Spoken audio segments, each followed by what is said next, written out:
Недавно был подписан указ о лишении 86 бывших военнослужащих и сотрудников силовых ведомств воинских и специальных званий. Пресс-служба Лукашенко объяснила это дискредитирующими поступками экс-военных и силовиков. Месяцами ранее Лукашенко при трусливом попустительстве Макея лишил целую группу высококлассных сотрудников МИДа дипломатических рангов. Эти ранги присваиваются за честный труд и профессиональный уровень, причем пожизненно. Иными словами, всех сотрудников и дипломатов, которых уличили в наличии своего мнения и смелости его озвучить, всех, кто решил действовать в интересах государства и был в этом замечен, лишили заслуженных званий. Лишили из чувства мести, в назидание тем, кто еще в строю. Лишили званий куда более заслуженных, чем у тех, кто истязал свой народ, бил дубинкой витрины и бросал в людей гранаты. В то же время мы со Светланой Тихановской провели разговор с действующими представителями силовых структур. Мы рады, что нам удается устанавливать такие контакты, несмотря на все противодействие системы. Мы услышали, что силовиков, главную свою опору, режим постоянно подвергает стрессу и проверкам, регулярно ищет предателей. Паранойя докатилась до попыток установить контроль над личными контактами и подписками в Telegram каждого силовика. Проверка телефонов стала обычной практикой. Отток кадров не прекращается. Из-за недостатка людей происходит переход специалистов даже между конкурирующими ведомствами. Режим даже не пытается массово поощрять сотрудников силовых ведомств. Он продолжает использовать только хорошо знакомые ему инструменты – страх и кнут. Настроения подавленные. От ситуации начинают уставать даже те их коллеги, которые ранее не имели конкретной позиции и не были сторонниками протестующих. А появившийся рабочий рух добавил не только работы по давлению на стачкомовцев, но и волнений внутри. Многие понимают, что не смогут пойти против настоящих рабочих, которые, цитата, «знают цену куску хлеба». Но главный запрос в наш адрес о будущем. Многие называют Лукашенко сбитым летчиком, но не знают, какова будет их судьба после того, как его время у власти подойдет к концу. И наша позиция в данном вопросе однозначна. Звания и ранги сотрудников и дипломатов будут восстановлены.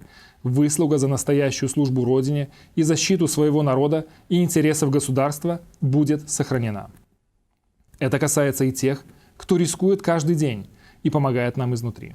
Ваша смелость и честность будут достойно оценены. Те же, кто не совершал тяжких и особо тяжких преступлений, также смогут остаться на своих местах и продолжать службу. Государство не будет преследовать или иллюстрировать таких сотрудников. Однако мы не станем препятствовать возбуждению или возобновлению дел со стороны граждан, если у них будут претензии в адрес конкретных лиц.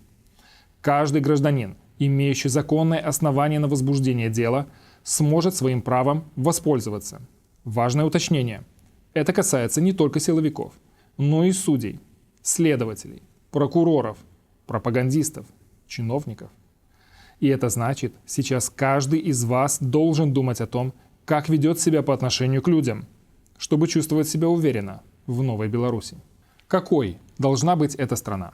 Страна, в которой государство достойно ценит каждого специалиста. Это значит, что у сотрудников силовых структур должен быть механизм защиты их прав. Что люди остаются на работе не потому, что боятся огромных долгов государству в виде контрактных выплат или оплаты за обучение, а потому что чувствуют себя нужными и выполняют именно свою работу, защищая интересы государства, а не страхи отдельных политиков. Это значит, что сотрудники имеют возможность ездить на стажировки в другие страны и смотреть, как правоохранительная система работает там. Страна, где закон работает одинаково для всех, и каждый служитель закона знает, что и рабочий, и высокий чиновник, и судья отвечают перед ним одинаково. Страна, где быть милиционером не стыдно, а почетно. Страна, где сотрудники, как и все граждане, смогут участвовать в честных выборах и голосовать за того президента, которого считают лучшим лидером, и не бояться сказать о своем выборе. Но самое важное, при каждом таком разговоре мы слышим сомнения и страхи. Как нам узнать, что мы не одни? Мол, у нас такая атмосфера, что страшно просто поговорить в курилке. Каждый фактически наедине с собой и своими мыслями. Мы понимаем это и видим, как режим делает все, чтобы запугать и повысить недоверие друг к другу в рядах. Режим нас разделяет как народ. Вас он разделяет как коллег. Вы не говорите друг с другом, но мы знаем, что вас намного больше, чем вам кажется. Вы сами хорошо знаете. Любой преступник рассчитывает на то, что жертва будет молчать. И в этом случае преступление удалось. Раскрыть его становится намного сложнее. Ваше молчание лишь усугубляет ситуацию и продлевает во времени деяния преступников. И если преступления до сих пор не коснулись лично кого-то из вас, пока вы молчите, вы приближаете этот момент. Пора переставать хранить молчание и начинать снова охранять закон.